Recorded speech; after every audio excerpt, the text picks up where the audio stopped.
Selamat pagi pemirsa. Fenomena ketidaknetralan aparatur sipil negara atau ASN di tahapan Pilkada 2024 mencuat di berbagai daerah di Indonesia dengan beragam modus. Rapor buruk netralitas ASN dalam Pilkada serentak berpotensi kembali terulang. Muncul kekhawatiran pelanggaran netralitas ASN akan lebih masif. Kehadiran politik patronase cenderung lebih kuat di tingkat lokal. Ini yang membuat ASN kemudian lebih memungkinkan terlibat dalam mendukung kandidat dengan harapan bisa dapat promosi, posisi penting atau bahkan keuntungan material. Pemirsa, inilah editorial Media Indonesia di hari ini Rabu 9 Oktober 2024 dengan tema Jargon Kosong Netralitas bersama saya Leonard Samosir. Dan Anda semua para pemirsa juga bisa ikut menyatakan pendapat Anda nanti dengan menelepon nomor telepon 021 583 99 100. Dan pemirsa, pagi ini telah hadir bersama saya anggota Dewan Redaksi Media Group Aris Fadilah. Bung Aris, selamat pagi. Pagi Leo. Sehat-sehat? Alhamdulillah sehat. Tetap saja kita tidak boleh mengacungkan jari ya. Walaupun kita bukan ASN tapi kita media yang juga tidak boleh menyatakan arah dukungan. Tapi pertanyaannya adalah apakah kemudian memang netralitas ASN itu hanya sekedar teori di dalam ilmu saja atau bisa dipraktekkan? Sebelum kita bahas itu Bung Aris dan pemirsa, kita lihat dulu beberapa berita yang diperhatikan Media Indonesia. Yang pertama, ini adalah headline Media Indonesia untuk hari ini. Anda bisa lihat di harian Anda terkait dengan nasib gaji dan tunjangan hakim. Prabowo minta hakim bersabar. Ini maksudnya Bung Aris bersabar sampai 20 Oktober, kemudian serta-merta gaji mereka akan dinaikkan seperti harapan mereka, 142% kalau tidak salah. Atau kira-kira seperti apa ya? Maksud berita ini bagaimana Bung Aris? Ya, berita ini kan muncul ketika para hakim yang mengeluhkan soal gajinya itu datang ke DPR. Dan menemui pimpinan DPR. Salah satunya ada Sufmi Dasko, wakil ketua DPR asal Partai Gerindra. Dan dalam pertemuan itu Sufmi Dasko menelpon langsung Presiden terpilih Prabowo dan memperdengarkan apa yang diucapkan Prabowo kepada para hakim yang mengeluhkan soal kesejahteraan mereka itu. Dan dalam ucapannya Prabowo menjanjikan bahwa dia akan memperhatikan kesejahteraan. Tapi tentu kan tidak serta-merta, kalau tadi Leo tanyakan bahwa tanggal 20 dilantik serta-merta kan tentu tidak juga ya. Karena itu kan butuh hitungan-hitungan, hitungan-hitungan, dan Presiden Joko Widodo sudah menyatakan bahwa itu sedang dihitung lah. Kasarnya kan seperti itu kan, sedang dihitung, dan tentu sama saja sedang dihitung. Tapi setidaknya ada angin segar bahwa pemerintah memperhatikan kesejahteraan para wakil Tuhan ini, karena memang kalau kita dengar cerita-cerita mereka di DPR ketika mereka mengeluhkan nasibnya itu kan memang ada beberapa hal yang miris ya. Bahwa hakim-hakim yang ditempatkan di daerah-daerah terpencil harus sampai meminjam pinjol untuk bisa pulang kampung. Nah, ini masih sebatas janji kalau kita bilang, karena memang belum terrealisasikan. Seperti apa realisasinya kita harus tunggu ya kan. Dan menurut saya kalau ya memang harus dihitung dan harus dipahami oleh para hakim itu bahwa itu harus dihitung karena ini kan terkait keuangan negara. Nah, artinya kalau sudah dijanjikan ya sudah tidak perlu lagi cuti bersama itu ya kan. Cuti karena bersama banyak yang harus atau cuti massal ya.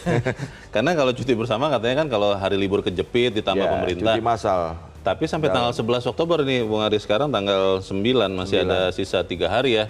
Dan kita harap sebetulnya adalah kalau memang benar nanti gaji dinaikkan, ya kinerjanya juga dinaikkan. Jangan lagi ada hakim-hakim yang korupsi kan. Karena semalam itu dalam diskusi disebut-sebut bahwa hakim yang cuti bersama ini kebanyakan adalah hakim-hakim muda. Pertanyaannya adalah bagaimana hakim-hakim muda bisa mempengaruhi hakim-hakim senior. Nah, itu pertanyaan besarnya juga. Baik, kita tunggu saja nanti sama-sama seperti apa kepastian terkait dengan perbaikan kehidupan atau kesejahteraan hakim. Kita ke berita selanjutnya pemirsa dan Bung Aris, masih dari halaman 1 terkait dengan Ibu Kota Nusantara. Pemindahan ASN mundur lagi, publik makin tidak yakin. Jadi di dalam berita dikatakan bahwa mundurnya jadi September. Januari 2025. Oh, awalnya mau September. Betul. Mundur ke Oktober. Bahkan awalnya kan sempat dikatakan bahwa sebelum peringatan 17 Agustus. Oh iya. Betul kan? Kemudian mundur September, mundur lagi Oktober. Sekarang kemarin Menteri Pemberdayaan Aparatur Negara Azwar Anas menyatakan bahwa dia mendapat perintah dari Presiden bahwa pemindahan itu dilaksanakan Januari 2025. Presiden Jokowi? Presiden Jokowi. Kan Oktober sudah ganti. Ya, itu kita tapi kan ada undang-undangnya kan soal IKN itu harus jalan bagaimanapun karena itu sudah dicantum dalam undang-undang. Dan persoalannya kan bagaimana memindahkan ASN ke IKN itu kan bukan hanya memindahkan, menyediakan tempat tinggal, bukan hanya itu kan, ada fasilitas penunjang, ekosistem yang harus dibangun. Betul. Yang standar saja lah untuk misalnya ASN bawa anak harus sekolah misalnya ya. Itu kan belum ada sekolah di IKN. Oh, belum ada ya? Belum ada di IKN. Yang sudah ada gedung-gedung pemerintahan dan hotel katanya? Betul. Bayangkan kalau harus menyekolahkan anak ke Balikpapan, kota terdekat, 2 jam perjalanan darat, itu kan tidak mungkin. Tapi ada kemungkinan kemudian wacana bahwa yang dipindahkan ASN single katanya. Single. Kita lihat aja seperti apa. ASN single juga bukan tidak perlu ekosistem. Iyalah. Ya kan, tempat tinggalnya. Kalau nggak salah 1.700 yang dalam tahap pertama. Jangan terulang seperti misalnya banyak kita yang kalau kuliah harus keluar kota dan kos begitu kan Bung Aris ya. Pada saat itu sih kita bertahan saja, kampus, kos, kampus, kos, kampus, kos. Ini kan orang yang sudah hidup berkeluarga, kalaupun masih single, kan dia juga bukan mahasiswa lagi yang butuh banyak aspek kehidupan. Berarti nanti kita tunggu Januari ya? Januari 2025. Kalau jadi? Harus jadi. Kan September mundur ke Oktober, Oktober bisa ke Januari, Januari bisa mundur juga. Presiden terpilih nanti. Oke. Kita ikuti nanti seperti apa pemirsa terkait dengan pemindahan ASN ke IKN. Kita beralih dulu ke berita selanjutnya di halaman 2. Di halaman dalam di harian Anda ada berita mengatakan begini, awas tren kekerasan pada anak masih tinggi. Ini benar-benar menjadi satu tren yang secara ilmiah bisa terbukti bahwa memang ada fenomena seperti ini, Bung Aris. Atau ini jangan-jangan kasus-kasus terlokalisir, seperti apa ya Bung Aris? Ya, ini berita ini kan muncul karena hasil survei pengalaman hidup perempuan nasional. Ini dibuat oleh Kementerian Perempuan ya. Pemberdayaan perempuan. Anak. Namun fakta di lapangannya berkebalikan dengan hasil survei itu. Kita lihat kasus-kasus kekerasan terhadap anak. Yang terbaru adalah yang sangat miris adalah di Panti Asuhan di Tangerang. Iya. Ada 7 anak. Pelecehan seksual ya? Pelecehan seksual anak laki-laki yang dilecehkan oleh pengasuh. Pengasuhnya malah, pengasuh pondok pesantren. Nah, itu kan miris sekali. Bahkan di Jakarta ada guru melecehkan muridnya. Di sebuah SMA negeri di Jakarta. Itu kan miris ya. Memang ada orang beranggapan sebenarnya ini muncul karena media sosial dan media yang mengangkatnya. Efek buruk katanya. Efek buruk. Tapi kan ya faktanya itu ada gitu. Memang. Nah, ini kan lebih parah lagi dengan bahwa perbuatan-perbuatan melecehkan itu direkam dan disebarluaskan. Bagaimana dampaknya bagi seorang anak yang video pelecehan terhadap dirinya itu menyebar. Itu kan trauma yang luar biasa. Bisa menghentikan hidupnya walaupun nafasnya masih ada begitu. Betul. Ya. Secara tidak langsung mengatakan dia begitu. Sudah terpuruk dengan peristiwanya. Dan dia akan terpuruk kemungkinan seumur hidupnya. Akibat videonya tersebar. Nah, ini kan butuh peran negara untuk intervensi seperti apa ini? Ya banyak dimensinya ya kan, soal bagaimana pornografi di internet dunia maya itu kan harus diberantas. Kita kan sangat miris melihat Leo bahwa pelecehan itu terjadi di daerah. Iya. Iya kan, itu kan efek buruk dari internet dan segala macam. Mungkin ya, kalau ini saya berpikir sih, Bung Aris, bahwa salah satu yang membuat kejahatan kepada anak ini, kekerasan kepada anak ini masih tetap banyak, karena tidak ada efek jera. Kalau misalnya saya berpikir, ada pelaku yang sangat sadis begitu, lalu dia dihukum mati misalnya, dan itu kemudian benar-benar dieksekusi, mungkin orang-orang lain yang berpikir hal yang sama, ya jadi takut juga. Tapi kan kalau kita lihat hukumannya kan relatif tidak mencapai maksimal seperti itu. Betul. Sejauh ini. Itu satu sisi. Sisi lainnya kan adalah bahwa biasanya pelaku adalah korban sebelumnya. Itu kan berulang ya. Berulang. Lingkaran setan. Itu kan berarti di situ peran pemerintah untuk seperti apa memutus gitu kan, membina. Korban itu harus diapakan. Sehingga dia tidak mengulangi apa yang dia lakukan kepada orang lain. Kesehatan jiwa. Betul. Mungkin ya, jangan sampai kemudian hal ini benar-benar menyebar, lalu ya yang rusak bangsa kita. Betul. Kita tunggu nanti seperti apa langkah kementerian terkait, pemerintah untuk menghentikan tren kekerasan kepada anak ini. Kita tinggalkan berita itu, pemirsa, kita langsung ke editorial pada hari ini. Judul editorialnya adalah Jargon Kosong Netralitas. Saya berusaha melihat lagi catatan pemberitaan Bung Aris terkait dengan netralitas ASN di pemilu Februari lalu. Ada sekian banyak kasus. Betul. Dan saya melihat follow up-nya itu tidak ada yang tadinya saya berpikir wah ini harusnya sudah sampai diberhentikan nih, dipecat nih ASN ya. Tidak ada seperti itu. Nah, pertanyaannya bagaimana kita bisa berharap di Pilkada November mendatang netralitas ASN ini benar-benar bisa terjaga, Bung Aris? Memang agak sulit kita mengharapkan itu ya. Bayangkan di pemilu dan pilkada sebelumnya ada namanya Komisi Aparatur Sipil Negara. KASN ya. KASN. Tapi kan ketika diubah undang-undangnya, komisi ini kan dihilangkan. Sudah tidak ada. Berarti peran pengawasan itu dikembalikan kepada Kementerian PAN-RB dan BKN ya, Badan Kepegawaian Negara. Dikembalikan ke situ. Bayangkan ketika ada komisi ini saja, seperti Leo tadi katakan, itu tercatat 2.073 laporan.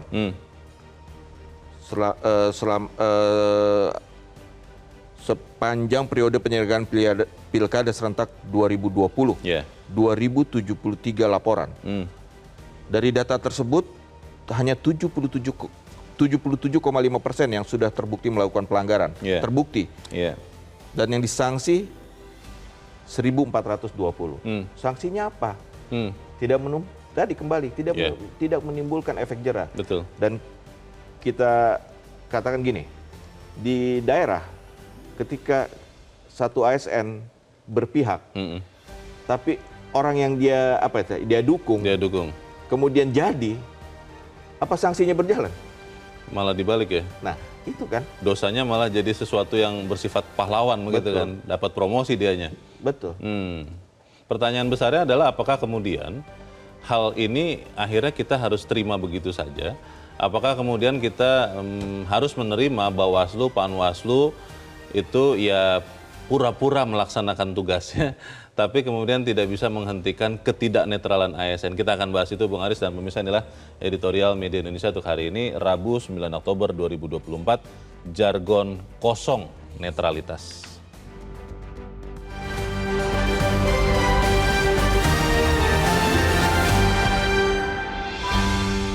Jargon Kosong Netralitas.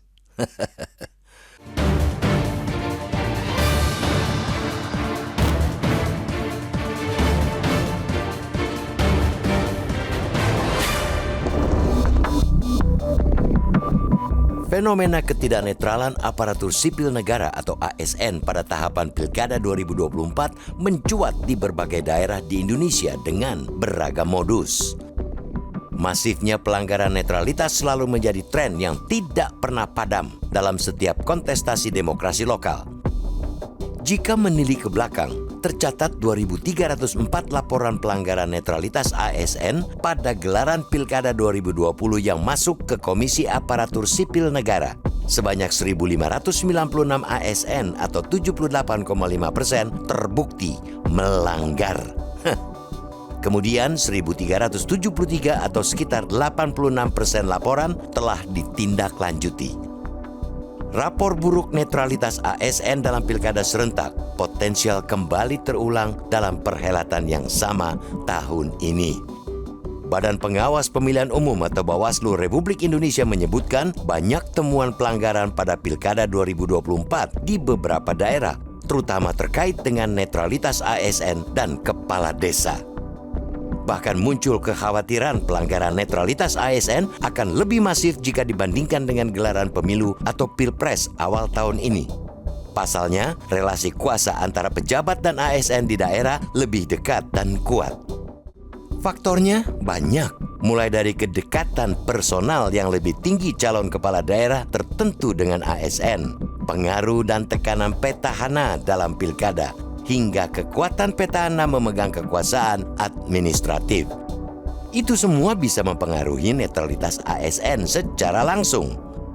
Kehadiran politik patronase cenderung lebih kuat di tingkat lokal. Ini yang membuat ASN lebih memungkinkan terlibat dalam mendukung kandidat dengan harapan bisa mendapatkan promosi, posisi penting, atau bahkan keuntungan material. Kondisi dan situasi semacam ini jelas membuat komitmen netralitas aparat negara dalam penyelenggaraan demokrasi lokal yang berulang kali digaungkan tidak ubahnya imbauan tanpa makna. Jargon kosong yang tidak didengarkan pemirsanya, yakni para ASN. Publik tentu mengapresiasi inisiatif Kementerian Pan-RB yang telah menerbitkan surat keputusan bersama tentang pedoman pembinaan dan pengawasan netralitas pegawai ASN dalam penyelenggaraan pemilihan umum dan pemilihan bersama Bawaslu, KPU, dan Kementerian Dalam Negeri.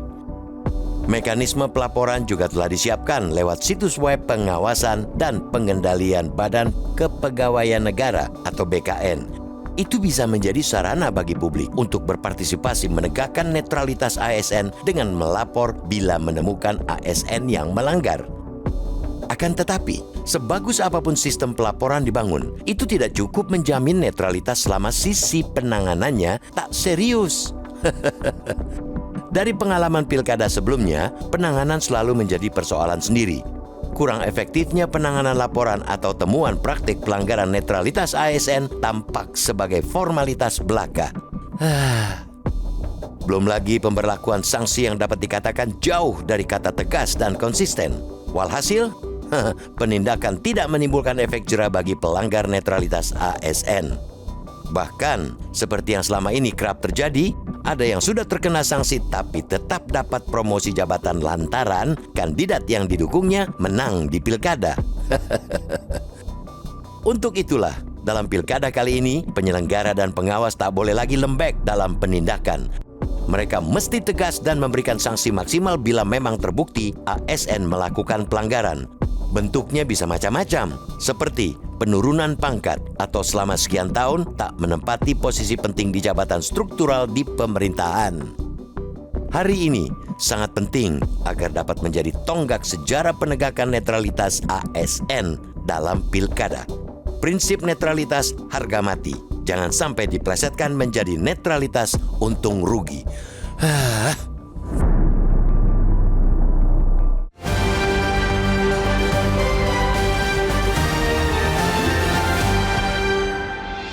Di bagian berikut Anda bisa ikut menyatakan pendapat Anda terkait editorial pagi ini. Pemirsa, untuk saat ini tetaplah bersama kami.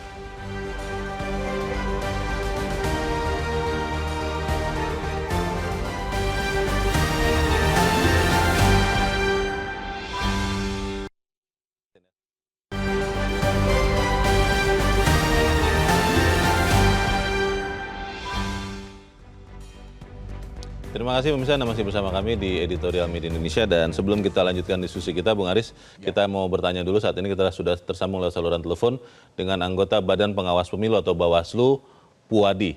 Pak Puadi, selamat pagi. Selamat pagi, Leo. Ya, Pak Puadi, netralitas ASN itu sudah seharusnya dijaga. Tapi sekian pemilu termasuk pilkada menunjukkan banyak ASN yang tidak netral, Pak. Pertanyaannya di November mendatang untuk pilkada yang akan datang, bagaimana Bawaslu dan jajaran di bawah, Pak, memastikan ASN itu bisa benar-benar netral, Pak Puadi? Ya, pertama saya perlu sampaikan ini, kita itu sebenarnya sudah membuat IKP ya, Indeks Kerawanan Pemilu dan Pemilihan di situ. Oke. Nah, basis IKP ini adalah dalam rangka early warning untuk melakukan basis pencegahan. Jadi kita ini melakukan satu sosialisasi secara masif terkait netralitas ASN. Nah, pengawasan netralitas ASN yang dibangun oleh Bawaslu ini berbasiskan tahapan. Tahapannya memasuki tahapan penyelenggaraan pemilihan gitu. Kan kalau di luar Bawaslu mungkin dia ada pemilu dan tidak ada pemilu, mungkin berkaitan tentang penegakan kaitannya dengan netralitas ASN. Kalau Bawaslu dia akan lebih fokus kepada tahapan penyelenggaraan pemilihan yang sekarang berjalan gitu. Oke. Itu. Pak Puadi, kalau kita ingat Februari lalu, Pak, ada ASN yang menunjukkan ketidaknetralan yang di Bekasi itu ada yang menunjukkan jersey bernomor tertentu waktu itu terkait Pilpres. Di Satpol PP juga ada kalau tidak salah, di Jawa Barat juga, yang bahkan videonya viral. Tapi kalau saya melihat setelah diproses, itu sanksinya relatif ringan, Pak. Saya belum menemukan ada yang benar-benar diberi sanksi berhenti dari pekerjaannya. Pertanyaannya Pak Puadi, untuk pilkada yang disebut-sebut lebih rawan lagi, karena ada di sekian ratus tempat, susah mengawasinya, lalu kemudian juga kedekatan ASN itu sangat dekat dengan kandidat. Bagaimana kita bisa optimis netralitas ASN bisa dijaga di pilkada itu, Pak Puadi? Ya, fenomena ketidaknetralan ASN ini kan pada pemilu pilkada ya 2024 memang mencuat di berbagai daerah nih di Indonesia dengan beragam modus tentunya. Nah, kalau tadi Mas Leo menyinggung berkaitan tentang kemarin di 2024, ini kan pertama informasi awal ini kan datang dari masyarakat berkaitan tentang adanya laporan terkait netralitas ASN. Nah, kita kan punya hukum acara ini, Mas Leo. Punya hukum acara, punya waktu 2 hari untuk melakukan kajian awal. Nah, di kajian awal itu untuk memenuhi ketersyaratan formil dan materi. Kita lihat bahwa seberapa besar sih dalam kajian kita di situ, ya, karena memang berkaitan tentang ASN ini ada kewenangan yang bukan merupakan kewenangan Bawaslu yang kemudian direkomendasi. Misalnya kemarin kan masih ada komisi ASN tuh, Mas Leo. Iya. Ya, kemudian kita merekomendasi dieksekusi oleh pejabat pembina kepegawaian. Nah, kalau sekarang ini kan komisi ASN tidak ada, berubah menjadi BKN ya. Nanti BKN lah yang akan mengeksekusi. Nah, informasi-informasi itu tentunya kita menggunakan hukum acara. Nah, kalau misalkan kasus yang jera, ini saya sampaikan nih. Kasus pelanggaran netralitas ASN di di pemilu 2019, kemudian di tahun 2020, ini ada yang sudah divonis bersalah oleh pengadilan nih. Saya contohkan saja nih ya. Dia berperan sebagai moderator kampanye tatap muka di caleg DPRD Kabupaten. Caleg DPRD Kabupaten tersebut. Nah, ini terdakwa turut aktif hanya menjawab nih pertanyaan peserta kampanye dan diakhiri kampanye berfoto bersama. Itu vonis penjaranya itu 6 bulan, masa percobaan 1 tahun pidana, dendanya 6 juta, subsidi 6 bulan kurungan. Dieksekusi, Pak? Tereksekusi berarti? Dieksekusi. Nah, kemudian juga ada lagi nih, berperan aktif sebagai juru kampanye dan aktif berbicara dalam kampanye di salah satu caleg DPRD provinsi. Kemudian juga vonis penjaranya 6 bulan. Termasuk juga terdakwa memberikan sambutan dengan mengajak masyarakat hadir dalam kegiatan kampanye di salah satu caleg DPR RI. Ini vonis penjaranya 2 bulan dan denda 2 juta.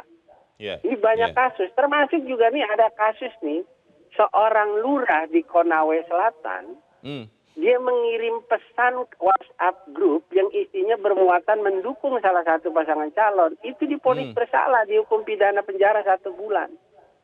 Ya kan? Termasuk ada seorang PNS pada dinas di Kabupaten Kota Baru, Kalimantan Selatan, hanya mengacungkan simbol jari, identitas di salah satu paslon. Ini divonis bersalah, didenda 1 juta rupiah, subsidi 1 bulan.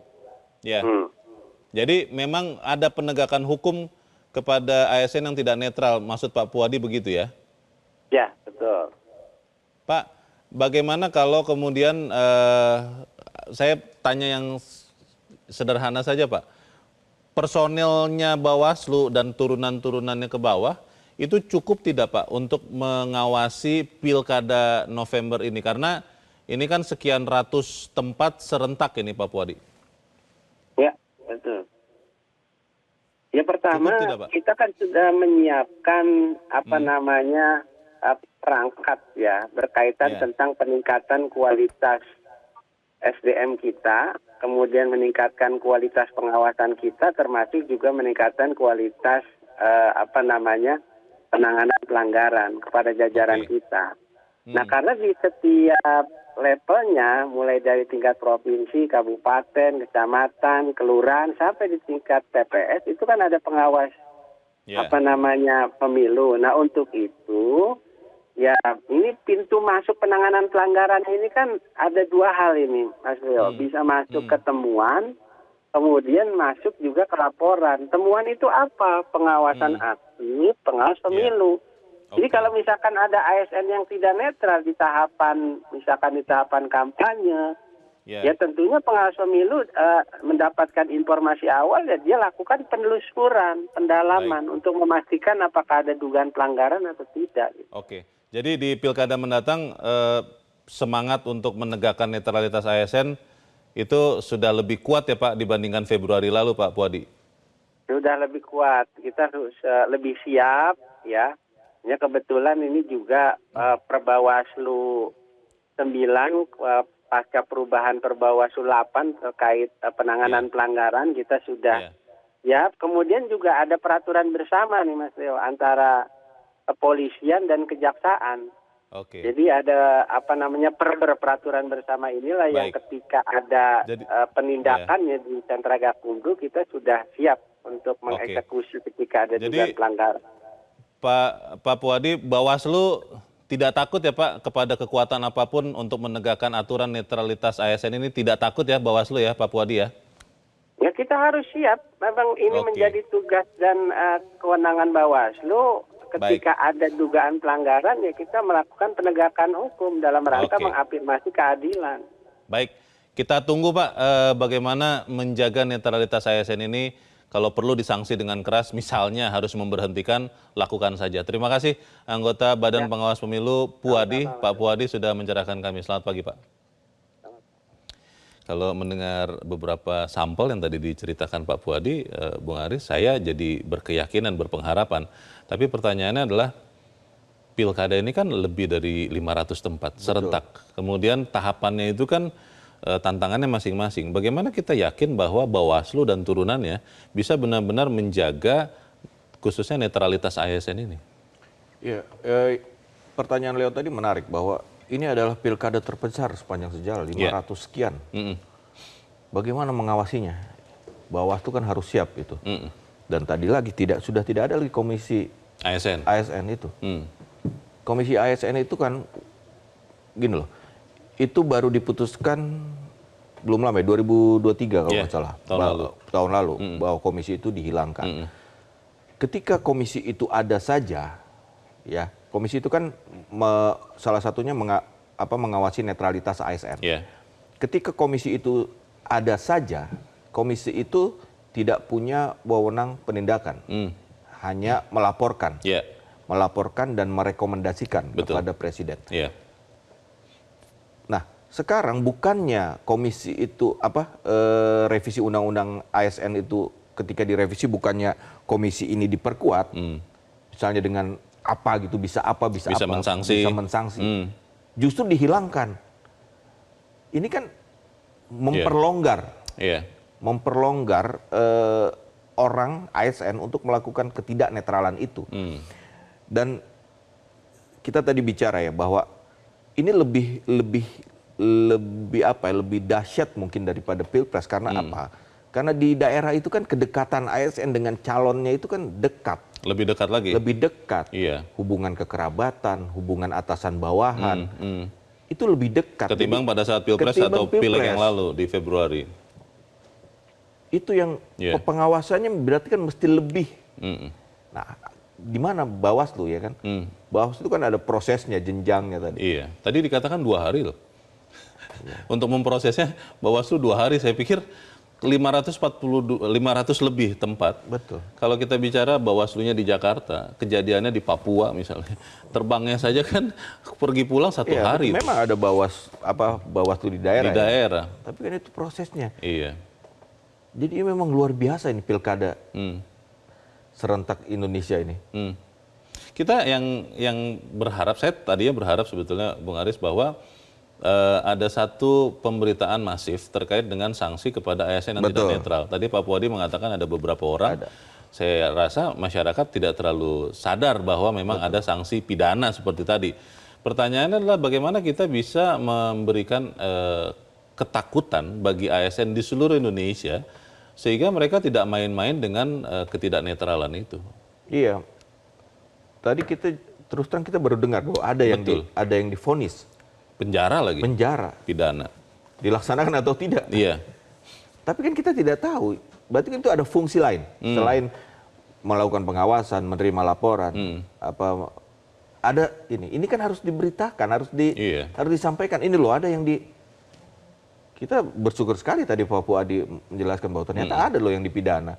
Supaya kemudian ASN benar-benar berhati-hati. Berhati-hati. Tidak main-main. Betul, ada sanksi pidananya loh. Iya, tapi pertanyaannya kembali lagi, yang tadi berkali-kali editorial dan Bung Aris katakan, daerah ini kan banyak orang mengatakan raja-raja kecil. Betul. Bagaimana kekuasaan di daerah itu sangat kuat. Bagaimana kemudian pengawasan baik dari Bawaslu pusat, daerah maupun Panwas itu benar-benar bisa efektif. Karena bisa jadi mereka pun takut juga kalau sampai ASN yang tidak netral ternyata yang didukungnya kemudian jadi kepala daerah, jangan-jangan bersanksi memberikan sanksi yang tidak enak bagi dia. Bagaimana kita memastikan keberanian Bawaslu, kita bahas di bagian berikut. Bung Aris dan pemirsa tetap bersama kami. Editorial Media Indonesia segera kembali.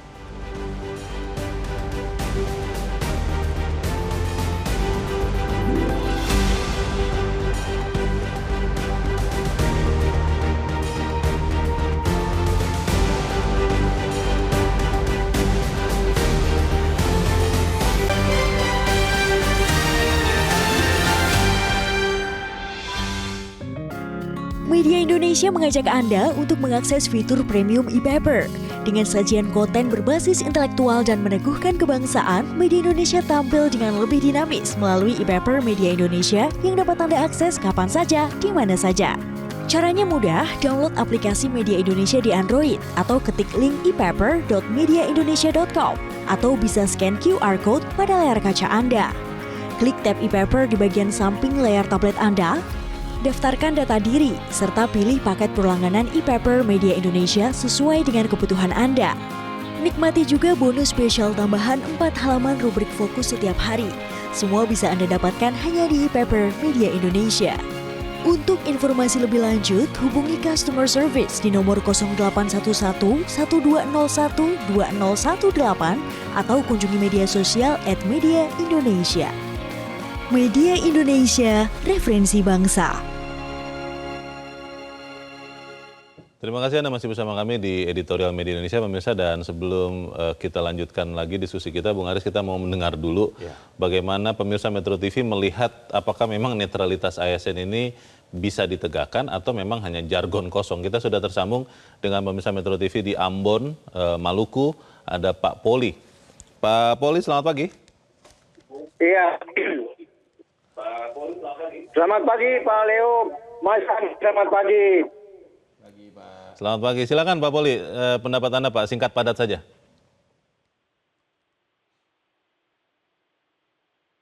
Halo? Pak Poli? Pak Poli di Ambon, Maluku, halo, selamat pagi. Ya, pagi. Oh, tersambung Pagi, Pak lagi. Leo. Ya, silakan Pak Poli, langsung Pak. Ya, jadi begini Pak Leo. Yang saya maksudnya begini Pak, kalau kita bicara ASN itu, dalam pileg kemarin kan pilpres itu kan ada juga terlibat dan mereka mendapatkan sanksi hukum. Tetapi kalau kita bicara tentang pemilihan kepala daerah, ini kan komunikasi dan netralitas itu kan saya masih sanksi Pak Leo. Artinya komunikasi antara bawahan dan atasan di setiap provinsi dan kabupaten kota itu kan masih ada Pak. Ya, jadi saya pikir kalau yang calon incumbent dari calon-calon itu, maka pasti Pak Leo. Yang kedua, kalau peraturan pegawai negeri itu kan ada Pak, ASN, Undang-Undang nomor 5 tahun 2014, direvisi dengan Undang-Undang 20 tahun 2023. Itu ada pelanggaran disiplin berat, ringan, dan sebagainya. Nah, apakah persoalan itu masih bisa ditolerir sampai ke desa dan kecamatan? Kalau soal kampanye Pak, mungkin masih kita bicarakan netralitas. Tetapi pada sampai 27 November, saya punya pikiran yang lain Pak Leo dan Pak Ari. Tetap akan terjadi hal-hal di situ Pak. Oleh sebab itu Pak Lestari, menurut saya, Bawaslu di kabupaten kota-kota, kabupaten provinsi, ini harus kerja-kerja ekstra Pak. Paling tidak harus memantau ini. Karena saya tidak bisa mengatakan netral itu murni Pak, tapi pasti ada di situ Pak Leo. Dan ini kan jangka panjang ke depan. Terima kasih Pak Ari, Pak Leo. Bagaimana pemilu ini bisa damai, bisa berjalan dengan bagus. Kita punya intelektual yang berjalan. Saya kira ini yang perlu kita pikirkan Pak. Terima kasih Metro TV. Terima kasih Pak Poli di Ambon, Maluku untuk pendapat Anda. Selamat pagi Pak.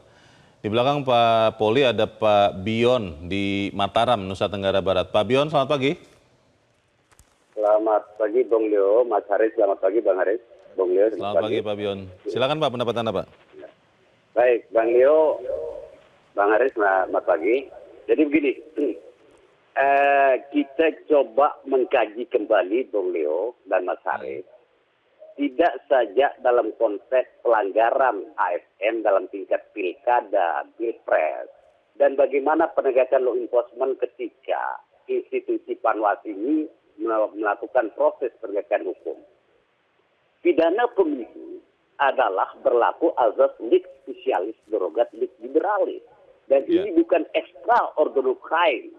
Tapi pidana pemilu ini boleh dikatakan adalah pidana yang paling ringan yang diterapkan di Republik ini.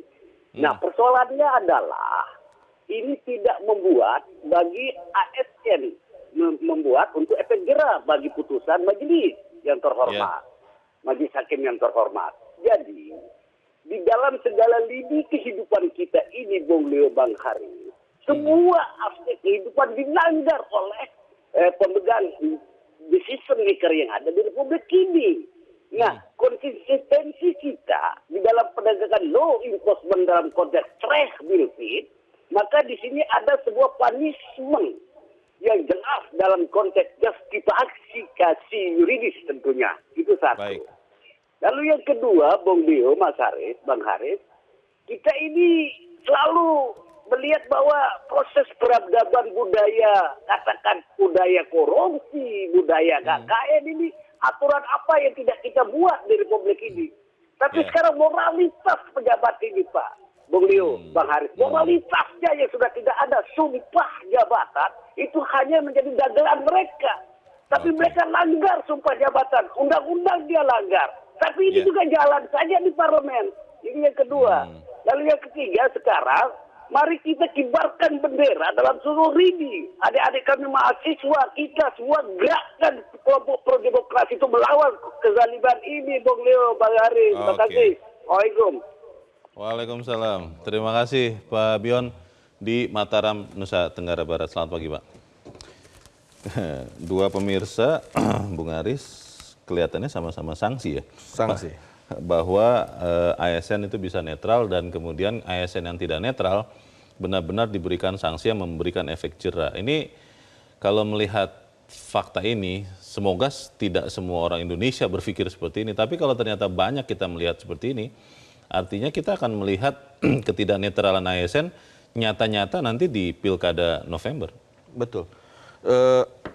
Gini, dampak dari ketidaknetralan itu akan sangat luar biasa menurut saya. Gini Leo, kalau orang-orang seperti tadi dua penelpon kita merasakan bahwa ada ketidaknetralan, ada ketidakadilan dalam penyelenggaraan pilkada. Bayangkan jika kemudian partisipasi pemilih menurun drastis, rendah. Kan legitimasi seorang pemimpin tidak ada di situ. Ini kan bahaya. Apalagi di sekian daerah, ada daerah-daerah yang calon tunggal ya. Betul, kota kosong ada itu. Calon tunggal, ada politik dinasti, segala macam. Sekarang ada orang sanksi dengan netralitas ASN. Bayangkan ketika proses demokrasi itu orang apatis, masyarakat apatis karena ketidakberesan yang kita sebut tadi. Bagaimana legitimasi seorang pemimpin di situ? Ini yang harus dipecahkan. Tadi Pak siapa tadi yang butuh partisipasi publik untuk mengawasi mahasiswa, ikut mengawasi semua. Itu mungkin bisa. Dan bagaimana bahwa ayo kita berpartisipasi ikut dalam pemilihan untuk tidak memenangkan orang yang curang gitu, tidak memenangkan orang yang praktek tidak baik. Itu yang harus digaungkan. Kalau sampai apatis orang dengan proses demokrasi, apa jadinya? Pertanyaannya kan masalahnya begini, ketika tadi dikatakan di Februari Pilpres dan Pileg, kedekatan dari ASN yang bersikap tidak netral kepada kandidat itu cukup jauh ketimbang sekarang di Pilkada. Betul. Sering kita lihat ASN ini mendukung misalnya yang tadinya sekda lalu maju. Di Pilkada ini. Betul. Dengan harapan ketika sekda ini terpilih misalnya, maka dia pasti akan mendapat jabatan. Kalau dia tidak mendukung, dia takut kena sanksi. Betul. Karena kalau sampai yang dia tidak dukung ini kemudian jadi kepala daerah, ya sudah nanti kamu yang tadinya kepala dinas, ya sudah staf biasa saja seumur hidup. Nah, pertanyaannya bagaimana kita bisa menumbuhkan semangat dari masyarakat di daerah supaya merekalah yang menyangga pengawasan ini. Karena mengharapkan Panwas berani seperti itu, kelihatannya agak ragu. Tapi kita harus jeda dahulu, Bung Aris dan pemirsa tetap bersama kami. Editorial Media Indonesia segera kembali.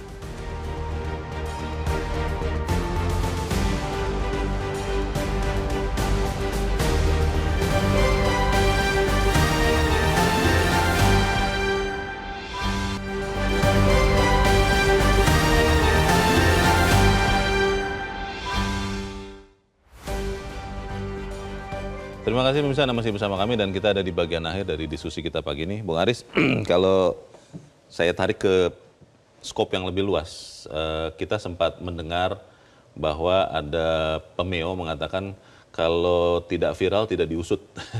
Dan itu kelihatannya efektif juga. Kalau kita ingat Februari lalu, ketika ada video atau foto memperlihatkan ketidaknetralan ASN, itulah yang kemudian diramaikan netizen.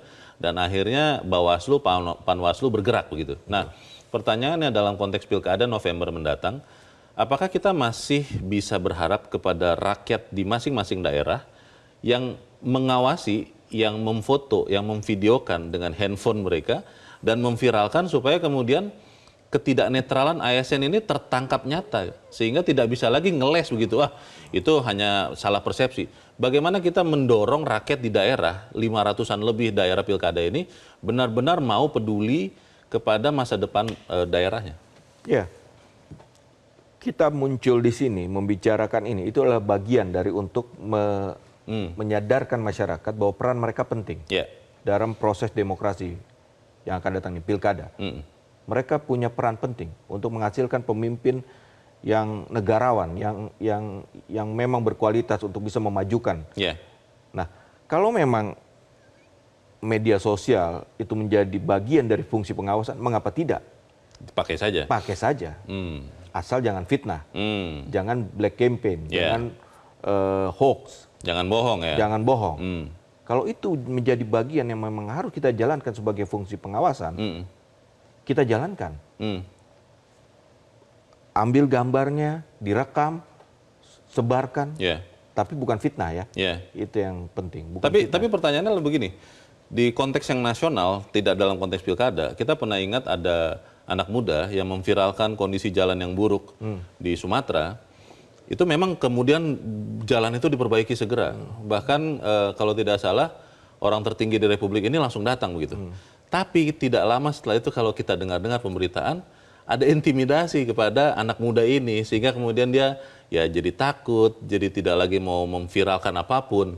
Bagaimana kita memastikan keamanan dari rakyat di daerah dan mereka tetap bisa berani karena ini di daerah loh. Apa yang terjadi di daerah mungkin jauh dari Jakarta, kita tidak bisa beritakan, Bung Aris. Di situ bagaimana? Polisi harus hadir kan sebagai pihak yang memang menjaga keamanan, menghadirkan rasa aman bagi masyarakat. Bagi whistleblower ini ya. Iya kan. Tapi catatannya tadi ya, bukan bohong, bukan fitnah, bukan hoax. Kan? Itu yang harus dipegang betul. Kalau itu kenapa kita harus takut? Kita sebarkan gitu loh. Minimal ada efek malu kalau punya malu. Iya. Itu kan. Karena memang di daerah ini agak sulit karena kedekatan itu yang kita selalu ulang kan. Bahwa itu adalah kerabat, itu adalah ini, itu kan kita nggak usah menutup mata lah di daerah itu bahwa itu fakta. Dinasti itu ada gitu loh. Bahwa ayahnya sudah selesai, ada ibu, ada istrinya, ada anaknya, ada segala macam. Bahwa ada sepupunya yang kerja di situ. Itu kan yang terjadi. Termasuk mungkin juga yang berlaga di daerah, tapi mungkin di backup kekuatan di pusat.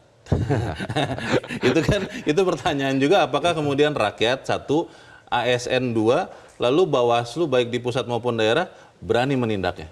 Iya, itu menurut saya kita sudah beberapa kali lah melihat bahwa ketika desakan masyarakat itu hadir secara benar, begitu secara kuat, sesuai dengan koridornya, itu bisa berubah juga sesuatu. Kalau menurut saya, jadi saya kira itu perlu kita hadir di sini membicarakan ini. Itu adalah bagian dari itu. Partisipasi dari rakyat di daerah. Partisipasi publik untuk mengawasi dan ikut memberikan suaranya. Kita harap apa yang kita bicarakan di sini bisa menyumbangkan bagi netralitas ASN yang bukan hanya sekedar jargon, apalagi jargon kosong. Bung Aris Fadila, terima kasih sudah kembali. Leo. Selamat pagi. Pemirsa, dalam pilkada kali ini penyelenggara dan pengawas tidak boleh lagi lembek dalam penindakan. Mereka harus tegas dan memberi sanksi maksimal kalau memang terbukti ASN melanggar. Bentuknya bisa macam-macam, seperti penurunan pangkat atau selama sekian tahun tidak menempati posisi penting di jabatan struktural pemerintahan. Hal ini penting agar menjadi tonggak sejarah penegakan netralitas ASN dalam pilkada. Saya Leonard Samosir, berterima kasih Anda sudah menyimak editorial Media Indonesia untuk pagi ini. Terus jaga kesehatan Anda, terus jaga nurani Anda. Selamat pagi, sampai jumpa.